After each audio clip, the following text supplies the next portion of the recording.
बोलिए श्री प्राणनाथ प्यारे की जय। बोलिए श्री सद्गुरु महाराज की जय। सर्व सुंदर साथ की जय। मनमोहन रसानंद सागर युगल दास जी कृत मनमोहन। अब पेज नंबर 40 है जिसमें हेडिंग चल रही है पशु पक्षियों का झुंड। इनविद से ऊपर पड़साल के खड़े होके सामे दसऊ दिस विषय देखा। संपूर्ण दसऊ दिस विषय जो चीज है बीच सेजदे के आई और हक बंदगी का बजा ले आई। अब क्या कह रहे हैं राजी महाराज यहाँ पर युगल दास जी कि इनविद ऊपर पड़साल के खड़े होके राजी श्यामा जी और सभी सखियां के झुंड के बीच में पड़साल पर तीजी भोग की पड़साल पर कठेड़े तक तैयार होकर सभी जो है जादुई श्रृंगार करके मनमोहन श्रृंगार करके रस दिल को आकर्षित करने वाला श्रृंगार करके सब लोग जो है पड़साल पर कठेड़े के पास आ जाते हैं। तो पड़साल पे खड़े होके सामे दसों दिस विषय देखा। राजी ने अपनी नजरों से सामने दसों दिशाओं में देखते हैं राजी महाराज। संपूर्ण दसों दिस विषय जो चीज है बीच से जिदे के आई और हक बंदगी का बजा ले आई। अब राजी क्योंकि दसों दिशाओं में अपनी नजर डालते हैं तो दसों दिशाओं में नजरों में जितनी भी सामग्री परम धाम की आती है वो सब राज्य की सिजदा बजाने लग जाती है, उनकी बंदगी करने लग जाती है।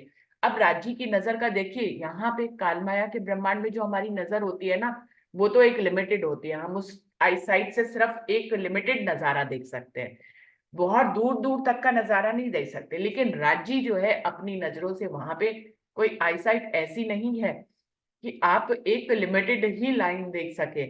आप नजारा वहां पे सीमा के बाहर अनंत सागरों तक का नजारा देख सकते हैं। आप निजी भूमि की पड़साल में खड़े और सागरों तक का नजारा आप देख सकते हैं, बिल्कुल ऐसे जैसे कि सागर अभी बिल्कुल पास में हो। आप सागर में खड़े हो तो रंग भवन का नजारा बिल्कुल पास से देख सकते हैं। तो वहां पे नजर कैसी है, ऐसी कि बिल्कुल जैसे सामने हम और आप बैठे हो। तो राजी महाराज दसों दिशाओं में अपनी नजर फिराते हैं तो लगभग पूरी सामग्री पूरा परम धाम ही उनकी नजरों में आ जाता है। जब कोई भी दिशा छोड़ी ही नहीं, दसों दिशाओं में अपनी नजरों को डालते हैं तो कोई भी दिशा नहीं छूटी और पूरा संपूर्ण परम धाम उनकी नजरों में आ जाता है। सभी जो है राज्य की बंदगी और उनका सजदा बजाने लग जाते हैं। तो सुंदर साथ जी, जैसे कि मानिक पहाड़ है, जैसे कि हौज कोसरताल है, पुखराज पहाड़ है, बंगले हैं, यमुना जी है, जितनी सामग्री है, अक्षर ब्रह्म अक्षरधाम है, जितने भी दसों दिशाओं के पशु पक्षी हैं, महल मंदिर है, चांदनियां हैं, सब जो है राज्य को झुक झुक कर सिजदा बजाने लग जाते हैं, उनकी बंदगी करने लग जाते हैं। पूरा परम धाम इस समय देखिए, ये वाली बात जो है जो यहाँ पर युगल दास जी दर्शा रहे हैं, ये बात हमें वाणी में नहीं मिलेगी कहीं पे भी इस तरह की बात। कि 3 बजे जब राजीव तैयार होकर आते हैं तो ये होता है कि सुखपाल आ जाते हैं और सुखपालों में बैठकर राजीव भ्रमण करने चले जाते हैं। लेकिन यहाँ पर युगल दास जी एक और चितवनी का भाव हमारे सामने प्रस्तुत कर रहे हैं कि यहाँ पर राजीव दसों दिशाओं में अपनी नजर को घुमाते हैं पहले।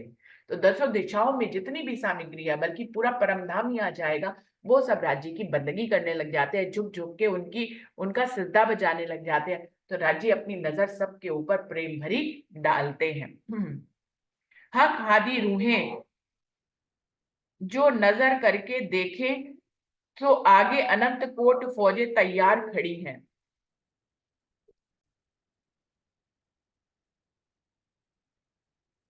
तो हक हादी रूहें जो नजर करके देखे तो आगे अनंत कोट फौजें तैयार खड़ी हैं। राजी श्यामा जी अगर नजर भर कर देखते हैं तो आगे बहुत सी फौजें तैयार हैं, पशु पक्षियों की, वृक्ष की, पौधों की, फौजें की फौजें तैयार खड़ी है। कैसे खड़ी हैं? अनंत कोट झुंड हाथियों के खड़े हैं। सो अनंत कोट झुंड अनंत ही कोट रंग के हैं। कहीं पर फौजें तैयार हैं, पशु पक्षियों की फौजें तैयार हैं। अब राज्य की मर्जी है, वो सुखपालों पे बैठे, वो तख्तरवा पे बैठे, कि वो पशु पक्षियों की पीठ पे बैठकर सवारी करके भ्रमण करने जाए। ये राज्य की मौज के ऊपर डिपेंड है, लेकिन सब तैयार रहते हैं। सुखपाल छठी भूमि में रेडी है, तख्तरवा छठी भूमि में रेडी है, ऐसे ही पशु पक्षी जो है झुंड के रूप में तैयार है। वो कह रहे हैं अनंत कोट झुंड के हाथी खड़े हुए हैं, कतार बांध के अपनी सज्जा करके एकदम खड़े हुए हैं। अनंत कोट झुंड और अनंत कोट रंगों से सुसज्जित होकर ये हाथियों का झुंड खड़ा हुआ है। एक झुंड एक रंग का, दूसरा झुंड दो रंग का, तीसरा झुंड तीन रंग का, चौथा झुंड चार रंग का। इन विध से एक झुंड अनंत कोट रंगों के हैं। अब वो कह रहे हैं कि मान लीजिए पहला झुंड हाथियों का है, वो एक रंग का है। फिर दूसरा झुंड मान लीजिए किसी और पशु का है, तो वो दो रंग के से तैयार है। मतलब उन्होंने जो श्रृंगार किया है, अपने जीन बांधी है, अपना जो चेहरे पे श्रृंगार करते हैं, इस तरह का जो श्रृंगार है वो दो रंगों से किया है। जो तीसरी कतार में खड़े हुए हैं पशु पक्षी, उन्होंने तीन रंग का श्रृंगार किया है। ऐसे ही चौथी कतार में जो खड़े हैं, उन्होंने चार रंग का श्रृंगार किया है। वो कह रहे हैं इस तरह से एक एक झुंड में अनेक अनेक रंगों का श्रृंगार करके पशु पक्षी झुंड में खड़े हुए हैं। एक एक झुंड कई कोट हस्तियों का है। वो कह रहे हैं एक झुंड में कई हाथी हैं। ये मत समझिएगा कि झुंड का मतलब ही क्या होता है कि उसमें बहुत सारे हाथी हैं। बहुत बहुत हाथियों का एक झुंड है। एक एक हस्ती संपूर्ण वजूद तिल तिल में श्रृंगार करे है। वो कह रहे हैं एक एक हाथी को यदि आप देखना शुरू करें, तो उस हाथी का, उसके हाथी के वजूद का एक एक तिनका भी श्रृंगार से सुशोभित है। हाथी ऐसे नहीं जैसे कालबाया के ब्रह्मांड में ऐसे बिना का मतलब सुसज्जा के, उनको तो थोड़ा सा गले में बांध देते, घंटी वंटी थोड़ा सा श्रृंगार कर देते।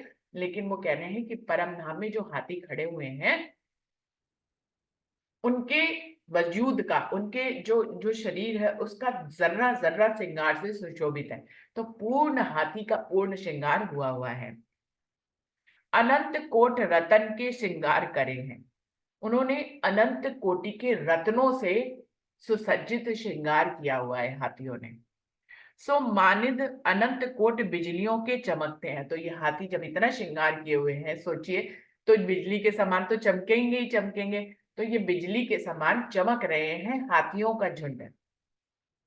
अनंत कोट सूरजों का प्रकाश वजूद में उठा है। ऐसे लगता है कि हाथियों के वजूद से अनंत कोट सूर्यों का प्रकाश निकल रहा हो। इतने सुंदर हाथी का झुंड जो है वो खड़ा हुआ है आगे कतार में।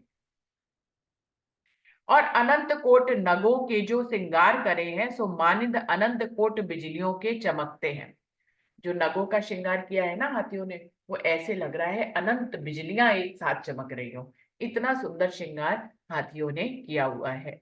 मिठाई और सुंदरताई को जानो महासागर भरो है। ऐसे लगता है कि मिठाई और सुंदरताई, मिठाई से मतलब मीठेपन का, यहाँ पर मिठाई खाने वाली मिठाई का वर्णन नहीं कर रहे। वो कह रहे इन हाथियों को देखकर ऐसे लगता है कि मिठाई और सुंदरता का पूरा सागर ही छलक पड़ा हो। यानी कि मीठेपन का और सुंदरता का सागर। जो मीठापन किसको, जिसको देखने से आपके दिल में मिठास घुल जाए, ऐसा मीठापन। हाथी इतने सुंदर सुसज्जित है कि उनको देखने मात्र से आपके अंदर मीठापन बहने लग जाएगा।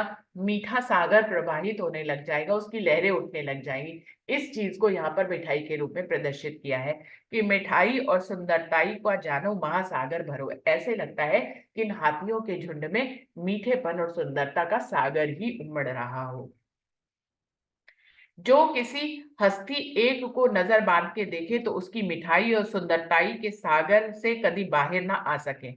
वो कह रहे हैं यदि आप किसी एक हाथी को नजर भरकर देख लें, दो टक निहारते ही चले जाएं, या 5 मिनट आपने उस हाथी को देख लिया, तो ऐसा ही लगता है कि आप उनकी सुंदरता या उनके मीठेपन के सागर से आप कभी बाहर नहीं आ सकते। आप उसमें खो जाएंगे। इतने सुंदर हाथी सुसज्जित है। अब देखिए कितना सुंदर वर्णन एक हाथी का ही किए जा रहे हैं युगलदास जी, कि हाथी कितने सुंदर ढंग से सुसज्जित है कि उनके अंदर सुंदरता का सागर लहरा रहा है। बिजलियां चमक रही हैं, ऐसे लग रहा है करोड़ों सूर्य एक साथ उग गए हों। उनके एक एक नग, एक एक जर्रा जर्रा उनका नगों से सुशोभित है, सुशोभित है। और एक एक नग से ऐसे लगता है अनेक बिजलियां चमक रही हैं। और उनके अनंत कोट गुण का पार न पावे, अनंत महा तीक्ष्ण तेज चाल चलत है, और संपूर्ण पशु पक्षियों की गते भरत है।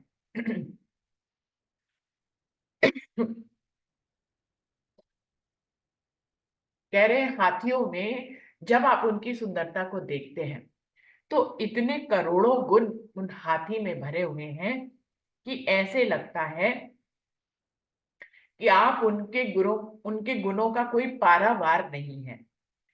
और अनंत महातीक्ष्ण तेज चाल चलते हैं ये हाथी जो है। कालमाया के ब्रह्मांड में हाथी की चाल थोड़ी धीमी होती है, लेकिन परम धाम में हाथी बड़ी तेज चाल से चलते हैं और संपूर्ण पशु पक्षियों की गति भरते हैं। और संपूर्ण पशु पक्षियों की भांति भी वो चल चल के जो है खेल अटकेलियां करते हैं।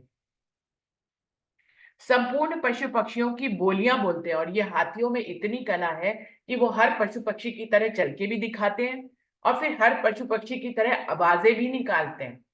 सिर्फ एक हाथी का वर्णन हो रहा है इतना। कोट हस्ती अत्यंत महा छोटे हैं, जानो एक ए आज ही प्रकट है।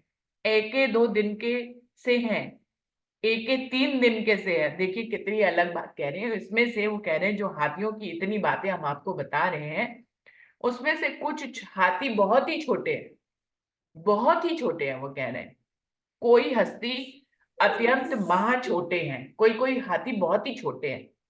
जानो ये आज ही प्रकट है, ऐसे लगता है जैसे आज ही पैदा हुए हैं। इतने छोटे हैं ऐसे लगता है कि आज ही पैदा हुए हैं। 1-2 दिन के हैं, या तो आज ही पैदा हुए या 1-2 दिन के हैं। एक है 3 दिन के हैं या फिर 3 दिन के हैं। इतने छोटे हाथी हैं। असल में सुंदर सार जी कालनाय के हिसाब से हम हाथियों के वजूद को हमेशा बड़ा ही चितवन करते हैं। तो युगलदास जी यहाँ पे आपकी चितवनी को पंख देने के लिए हाथियों के और आकार भी बता रहे हैं कि हाथी वहां पर कुछ हाथी इतने छोटे हैं आकार में, ऐसे लगता है आज ही पैदा हुए, आज ही प्रकट हुए, या फिर 2 दिन हुए या फिर 3 दिन हुए। बस इतने छोटे छोटे हाथी हैं। एके 4 दिन के से एके 5 दिन के से लगते हैं। कुछ 4 दिन के लगते हैं, कुछ 5 दिन के लगते हैं। इतने छोटे, कोई लगता है आज ही पैदा हुए, कोई 2 दिन के हाथी लग रहा है, कोई 3 दिन के लग रहा है, कोई 4 दिन के, कोई 5 दिन के, ऐसे लगते हैं। यही क्रम से एके अत्यंत जवान है और ऊंचे पहाड़ से है। इसी ढंग से वो कह रहे हैं हाथी जो है, हाथी के आकार जो है ऐसे बढ़ते हुए से दिखाई दे रहे हैं। जैसे कि उन्होंने क्रम बताया कि ऐसा लगता है कि एक आज ही पैदा हुआ, दूसरा 2 दिन का लगता है, तीसरा 3 दिन का, चौथा 4 दिन का, पांचवा 5 दिन का लगता है। ऐसे ही है। वो कह रहे हैं बढ़ते बढ़ते क्रम में हाथी हैं और कोई तो जवान हो गए हैं और कोई तो ऊंचे पहाड़ जैसे हो गए हैं, उनका आकार और ऊंचा बन गया है। तो ऐसे छोटे से आकार से लेकर बड़े के आकार तक ऐसे जो है हाथियों के झुंड है। और जो 1 दिन के से प्रगटे दर्शत है तिनके अनंत कोट झुंड है। और वो कह रहे हैं जो 1 दिन के हाथी लगते हैं कि आज ही प्रकट हो है, उनके भी करोड़ों झुंड है। एक आध झुंड नहीं है, उनके भी करोड़ों झुंड है। याही विद से जितेक क्रम किशोर अवस्था लो होत है, तिन हर क्रमों के अवस्था के हाथियों के अनंत कोट झुंड। अब वो कह रहे हैं जैसे मैंने आपको बताया है कि आज ही पैदा होने वाले हाथियों का कोई एक झुंड नहीं है, करोड़ों झुंड है। ऐसे ही 2 दिन के हाथियों वालों का भी करोड़ों झुंड है, 3 दिन के हाथियों वालों के भी करोड़ों झुंड है। ऐसे ही वो कह रहे हैं किशोर अवस्था तक पहुंचने वाले हाथियों के, हर हाथी के, हर एक हाथी के क्रम के अनेक अनेक झुंड हैं। संपूर्ण झुंड अपने अपने माफक श्रृंगार किए हैं। हर झुंड ने अपने अपने तरह से श्रृंगार किया है। अब छोटा हाथी है तो छोटा ही श्रृंगार करेगा, उसके शरीर पे छोटा ही श्रृंगार आएगा। जो 2 दिन का हाथी है उसने 2 दिन, जितना बड़ा उसका वजूद है उतना बड़ा उसने श्रृंगार किया है। जो किशोरावस्था में पहुंच गए, जो पहाड़ जैसे हो गए, उन्होंने उतना श्रृंगार किया हुआ है। अभी ये एक हेडिंग में सुंदर साथी सिर्फ हाथी की बात चल रही है, अभी किसी और पशु पक्षी की बात ही नहीं आई। एक हाथी की ही इतना वर्णन कर रहे हैं युगल दास जी।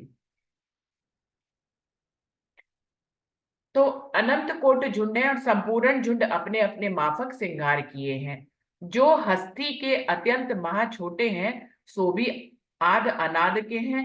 ना कोई बड़े हैं ना कोई छोटे हैं, वास्ते आनंद लीला के अनंत कोट विद रखते हैं। अब वो कह रहे हैं क्या कि जो हाथी बहुत ही छोटे हैं, जैसे कि आज ही पैदा हो, लेकिन मत ये मत समझ लेना, ये तो मैं बता रहा हूं कि वो इतनी छोटी उनका वजूद है कि जैसे आज ही पैदा हुए हैं, लेकिन वो वहां हमेशा से है, अनंत काल से है, आज ही पैदा नहीं हुए हैं।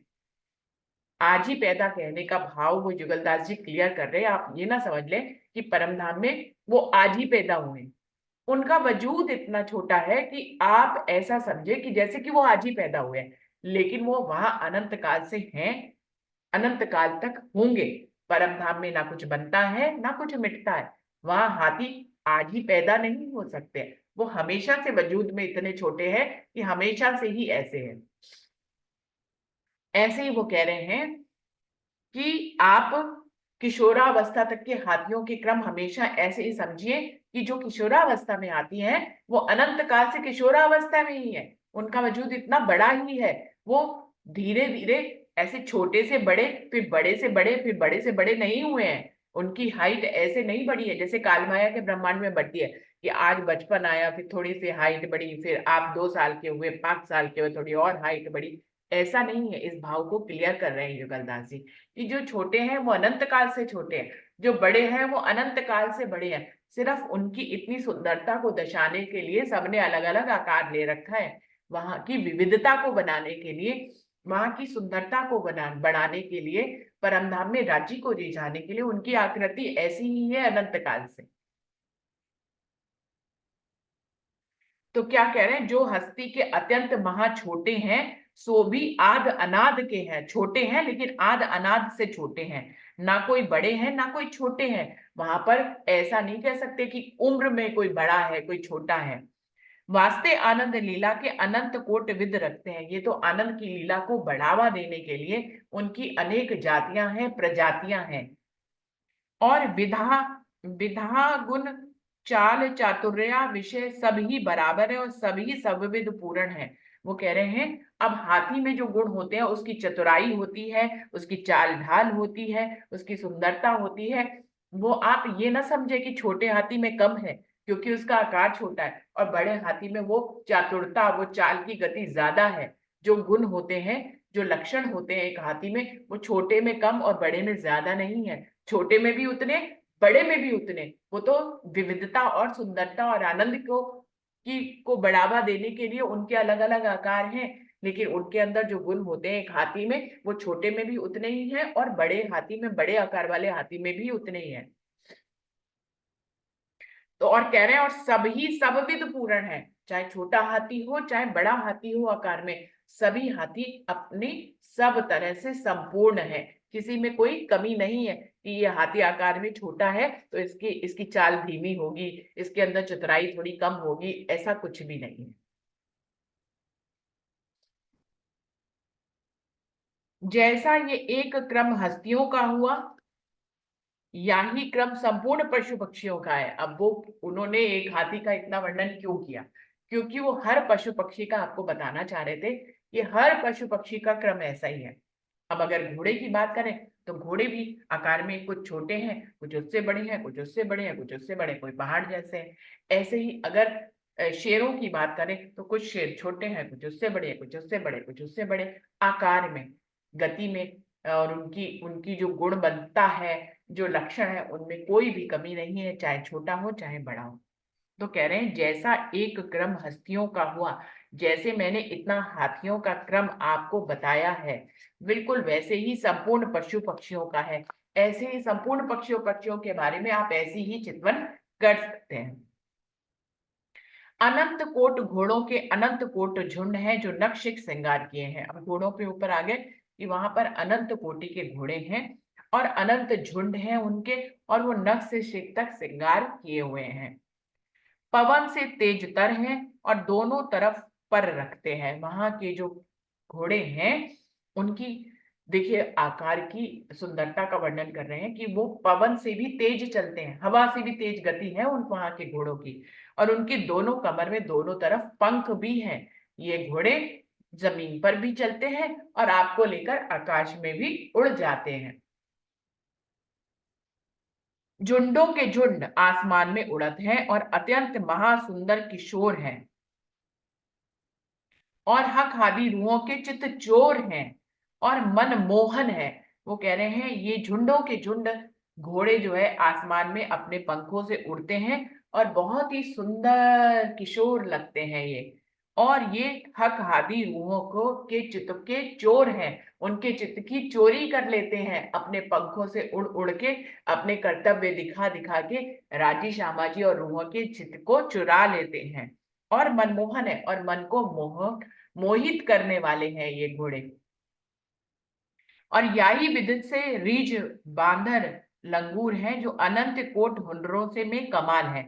वो कह रहे हैं इसी तरह से आप रीझ, बंदर और लंगूर को भी चितवनी कर सकते हैं, ये भी अनंत कोट हुनरों के कमाल दिखाते हैं, लटक भटकते हैं, गुलाटे खाते हैं। तो इस तरह के इनके अंदर भी बहुत से कमाल हैं, जो वो राजी शामाजी को मोहित करने के लिए, उनको अपनी तरफ आकर्षित करने के लिए गुलाटे भर भर के ये नाच नाच के दिखाते हैं।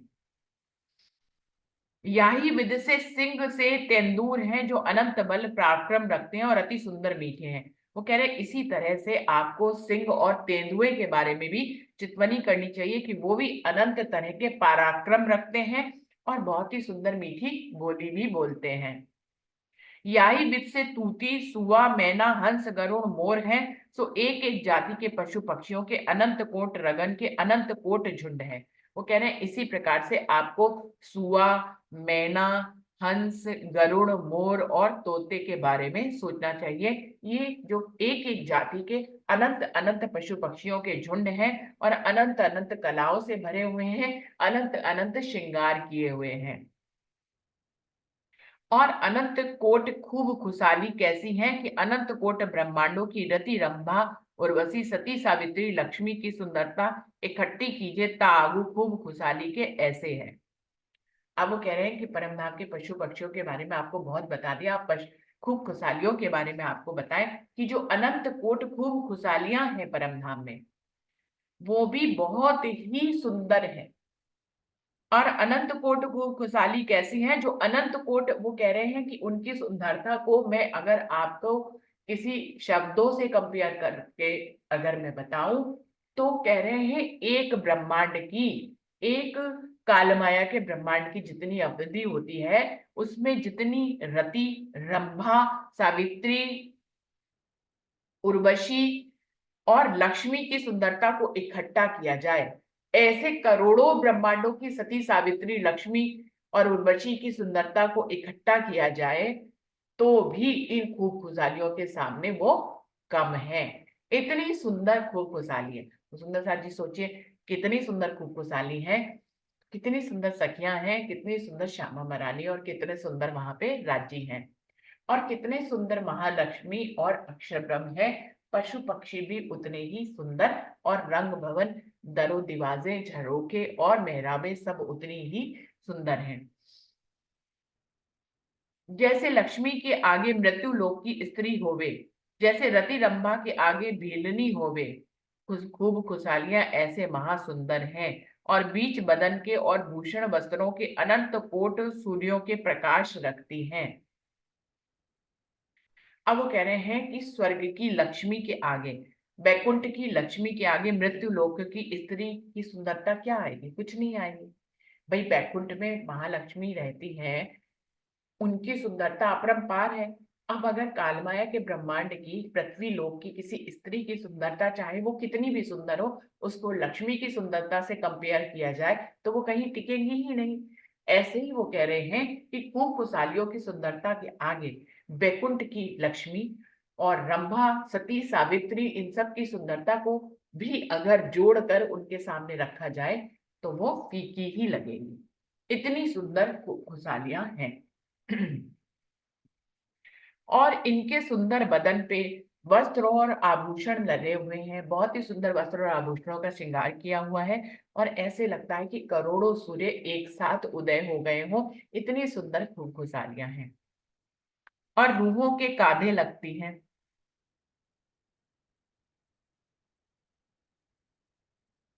और रूहों के कांधे लगती हैं, रूहों के सांचे में अनंत कोट एक सी बराबर ढरी हैं, मानो निज हाथों से संभारी हैं।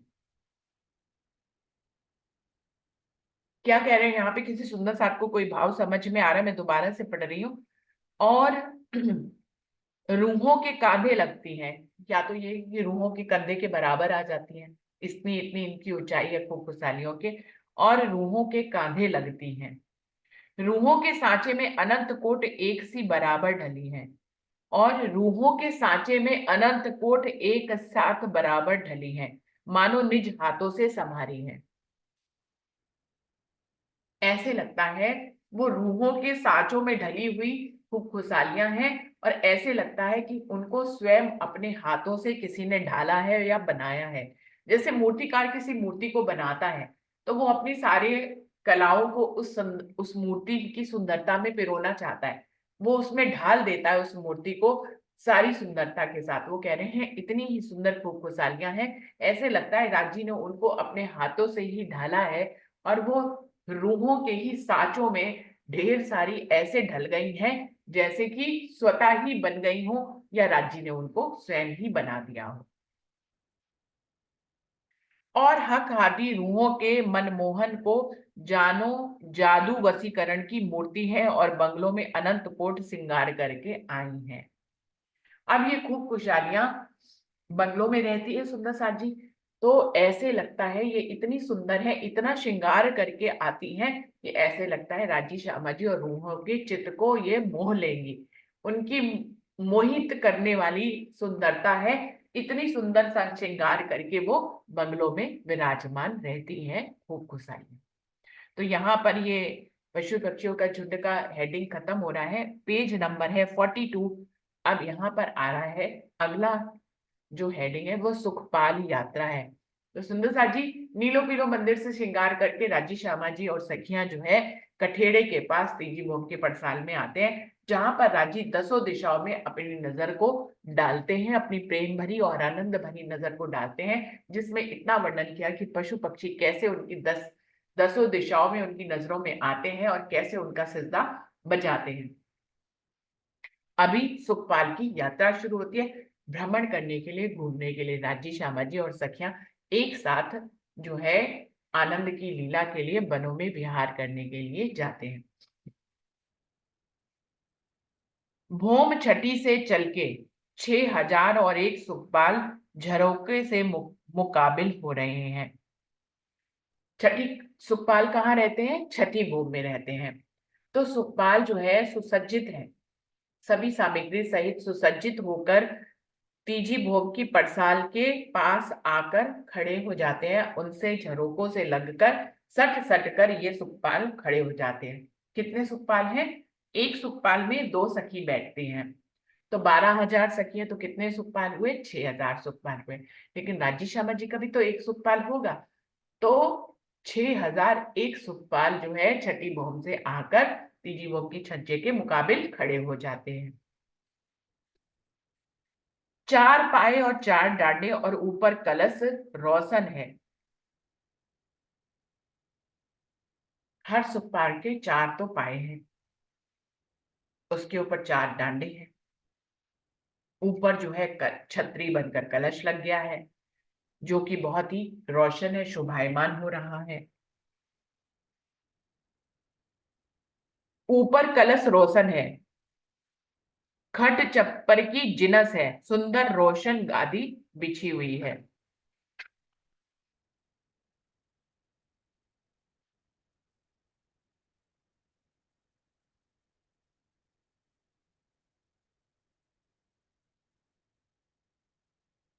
इनकी जो छत है वो खट छप्पर की है, और सुंदर रोशन जो बैठने की जगह वहां पर गद्दी बिछी हुई है, और 5 तकिए शोभायमान है। 5 तकिए हर सुखपाल में शोभायमान है। बड़ी बड़ी चार मेहराबें चारों दिशा को खुली हैं। चार मेहराबें बड़ी बड़ी हैं जो चारों दिशाओं में खुलती हैं, पूरब पश्चिम उत्तर। जैसे सुखपाल है, एक ऐसे मेहराब बनी, एक ऐसे, एक उस तरफ और एक इस तरफ, इस तरह से चारों दिशाओं में चार मेहराब हैं। और तरफ मोतियों की झालर लटकत है, हर मेहराब पे मोतियों की झालर लटक रही है। मध्य में फूल ज्योतिका लटकत है, और मन माफक चित आगे के चलत है। अब जहां राजी श्यामा जी बैठते हैं, जहां सखियां बैठती हैं, वहां पर सुखपाल में पकड़ने के लिए कुछ इस तरह का फूल की शोभा भी है। और ये सुखपाल मन चाही गति से चलते हैं। जैसे राजी श्यामा जी के दिल में आता है, ये उसी गति से, जब वो तेज चाहते हैं तो तेज चलते हैं, जब वो धीमे चाहते हैं तो ये धीमे चलते हैं।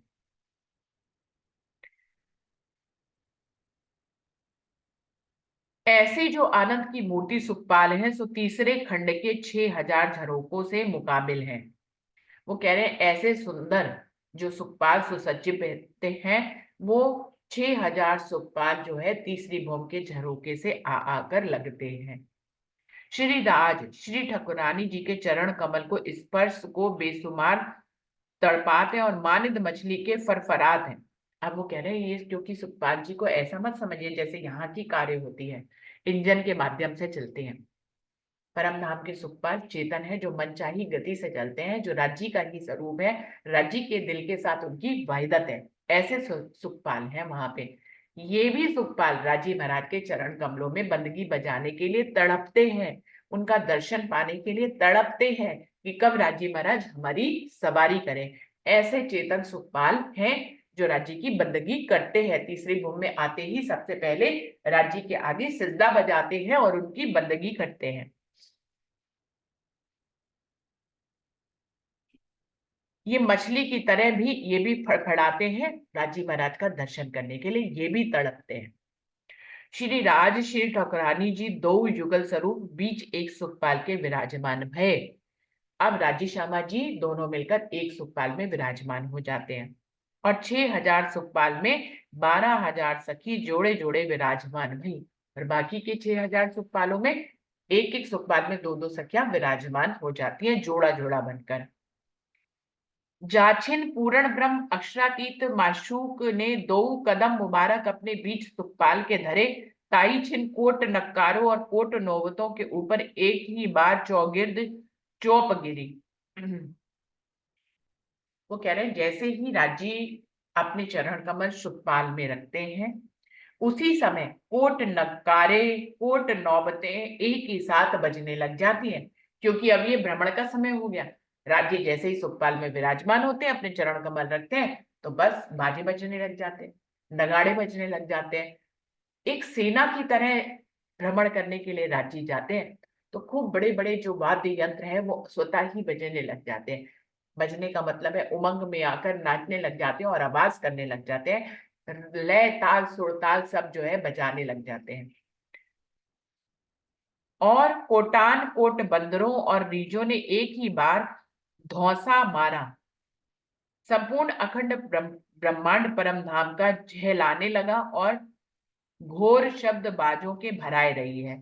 अब वो कह रहे हैं अनेक बंदर और रीछ भी जो है बड़े प्रसन्न होकर गुलाटियां भरने लग जाते हैं, और पूरा पूरा परम अखंड परम धाम का जो ब्रह्मांड है वो हिलोरे लेने लग जाता है और शब्द बाजों को भराए रही है, और सब तरफ नगाड़े नक्कारे तुरही सबकी स्वर मधुर आवाजें जो है गूंजने लग जाती हैं।